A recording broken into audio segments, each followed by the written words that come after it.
Assalamu alaikum wa rahmatullahi wa barakatuh. Vous avez tous pu constater ces derniers jours cet engouement qui s'est fait autour de l'équipe marocaine.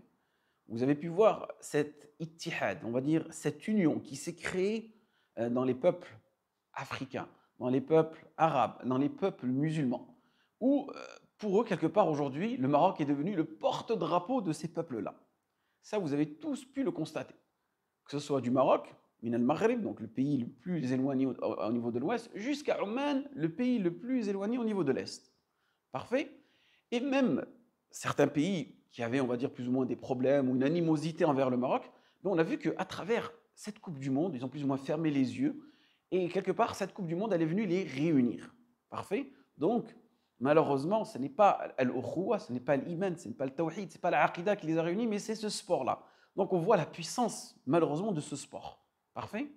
Et aussi, ce qu'on a pu constater, c'est que certains joueurs marocains, à travers différentes interviews, ils parlent de foot, ils parlent de religion, d'accord? Ils mettent en avant leur aspect religieux. Il y en a même un qui fait des khutbah de Jumu'ah, il y en a même qui lit le Coran, et ainsi de suite, d'accord? Donc, on remarque une nouvelle génération de joueurs qui ne sont plus complexés de mettre en avant leur religion, leur patrie. Et quelque part, ça donne plus ou moins une visibilité de cet aspect religieux qu'on peut retrouver chez les footballeurs.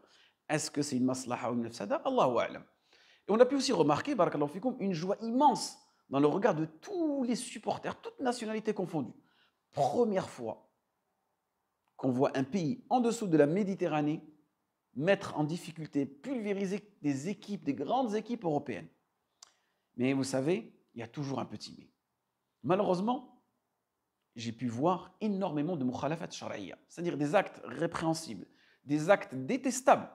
Et en réalité, ces actes-là qui ne devraient pas émaner d'un musulman, quelqu'un qui, tout simplement, s'est soumis à Allah subhanahu wa ta'ala. Et malheureusement, comme je vous ai dit précédemment, on a voulu trop donner une dimension religieuse islamique à cet événement-là. Et il y en a, carrément, ils sont tombés dans al-ifrat. Il y en a qui sont tombés dans le relou, dans l'exagération. Et d'autres dans le tafrit. Il y en a qui sont tombés dans le laxisme. Donc on a deux camps. Certains qui ont exagéré et certains qui étaient trop laxistes. Donc c'est pour cela, barakallahu fik, je vais te donner quelques conseils, on va dire deux, trois petites choses à ne pas faire si tu es amené toi aussi à regarder ce match Maroc-Portugal. Évite, barakallahu fik. Et surtout, ne fais pas comme cette maman. Cette maman qui malheureusement est devenue une référence, que tout le monde a imité dans les réseaux sociaux. Cette vidéo a été virale. Et soi-disant, elle partage des techniques pour que le Maroc gagne au tir au but. Regardez la vidéo. وجعلنا بين ايديهم سدا ومن خلفهم سدا فاغشيناهم فهم لا يبصرون وجعلنا بين ايديهم سدا ومن خلفهم سدا فاغشيناهم فهم لا يبصرون Allah subhanahu wa ta'ala nous dit dans le Coran وَجَعَلَ مِن بَيْنِ أَيْدِيهِمْ سَدًّا وَمِنْ خَلْفِهِمْ سَدًّا فَغْشَيْنَاهُمْ فَهُمْ لَا يُبْصِرُونَ. Ou comme si nous avions placé une barrière devant eux et une autre derrière eux, les rendant aveugles à la vérité. Rendre aveugles à la vérité. On est en train de parler de aqid, on est en train de parler de tawhid. On n'est pas en train de parler de tir au but, de mettre une barrière entre le gardien et le joueur de foot. Et c'est pour cela que lorsque vous utilisez des versets, barakallahu fikoum, revenez vers le tafsir de qui? D'Ibn Kathir par exemple. Lorsqu'il nous dit wa qala Ikrima qala Abu Jahl. Donc ce verset il était révélé à Abu Jahl. أسباب النزول لئن رأيت محمدا لأفعلا ولا أفعلا فأنزلت إنا جعلنا في أعناقهم أغلالا إلى قوله سبحانه وتعالى لا يبصرون قال وكانوا يقولون هذا محمد فيقول أين هو لا يبصره رواه ابن جرير. Donc la cause de la révélation de ce verset, Allah ibarak fikoum, c'est que Abu Jahl voulait causer du tort au prophète Mohammed sallallahu alayhi wa sallam. Donc il le cherchait. Il le cherchait pour lui causer du tort. Mais Allah subhanahu wa ta'ala a mis une barrière entre lui et le prophète sallallahu alayhi wa sallam, de façon à ce qu'il ne peut pas apercevoir le prophète sallallahu alayhi wa sallam et lui causer du tort. Donc regardez le jahl, comment ces versets sont utilisés. Maintenant vous avez plein de personnes qui vont regarder un match, ils vont faire des du'as, ils vont utiliser des versets. Allah musta'an. Et aussi, on a entendu énormément de paroles détestables. Des paroles qui ont des connotations shirkiyat, khmisat, khamsa f'aynik ya Ronaldo. Et barakallahu fikoum, le musulman doit éviter ce genre de paroles. Il doit croire au destin, qu'il soit bon et mauvais. Et rien ne peut le changer, le destin d'Allah subhanahu wa ta'ala. Et surtout pas lorsqu'on prononce des paroles de polythéisme comme celle-ci. On a pu remarquer aussi un vocabulaire pas très sain, qui revient souvent dans la bouche, que ce soit des joueurs, des entraîneurs de foot. Et le problème, c'est qu'il y a des millions de personnes qui regardent ces gens-là. Et ils vont mettre en avant quoi? La loi de l'attraction. Ils vont mettre en avant quoi? Le karma. Ils vont mettre en avant quoi? Les énergies négatives, les énergies positives. Le destin, on a même entendu des phrases comme ça, le destin de l'équipe du Maroc est entre les mains des joueurs. On va dire d'accord, il veut lire ça au sens figuré, mais non, il est important de corriger notre vocabulaire. Cela est entre les langues d'Allah subhanahu wa ta'ala. Ceci est entre les mains d'Allah subhanahu wa ta'ala. Et si on commence à changer notre vocabulaire, petit à petit, on va changer ce qu'il y a dans nos cœurs. C'est très important. Deuxième chose aussi qui m'a interpellé, barakallahu fikoum, c'est les femmes. Le nombre de femmes qui portent le hijab et qui viennent bousculer des hommes dans les terrains de foot, dans les maqha, dans les cafés, ou que ce soit dans des salles organisées.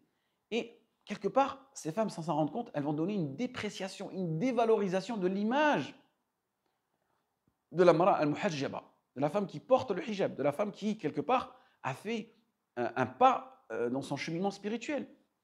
Donc, Urti, ma sœur, excuse-moi, même si je sais que tu aimes cette équipe, les Lions de l'Atlas, et que tu es prêt à tout faire pour cette équipe-là, ta place, elle n'est pas dans un terrain de foot.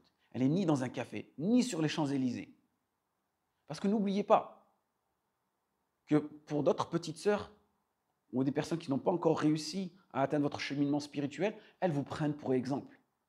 Et énormément de sœurs, la pudeur les a empêchées d'aller assister à un match de foot. D'accord? Ou aller dans un café. Maintenant, elles voient des vidéos, même de hajjat, hajja foulania, et ainsi de suite. De jeunes femmes, pareil, qui vont avec leurs kamis, qui vont avec leurs femmes. Des jeunes femmes qui vont avec leurs maris, qui portent des kamis, qui portent des barbes, des gilbabs, ainsi de suite. Donc, qu'est-ce qu'elles se disent, celles-là? Elles disent, ben, c'est bon, il n'y a pas de mal en réalité. Et en réalité, qu'est-ce qu'elles font? Elles agissent par mimétisme. Et ça, c'est la pire des choses. Lorsque le musulman ne fait que recopier sans comprendre. Et le rappel aussi, ne vous inquiétez pas, je le fais aussi aux hommes. Et surtout, ce qu'on a pu voir aussi, que des gens qui peut-être sont des étudiants de sciences, peut-être qu'ils sont des prédicateurs, on les a vus aussi dans les terrains faire des vidéos, nous montrer le match de foot, et ils sont en plein milieu du stade. Qu'est-ce qu'ils vont se dire les gens? Ah ouais, même les imams, ils y vont. Même les imams, ils vont dans les terrains. Ah ben vas-y, nous aussi on y va. Mais je croyais que c'était haram, je croyais qu'il y avait des mukhalafat shar'iyya, ainsi de suite. Et là, regardez cette vidéo-là. Une madrasa atiqa.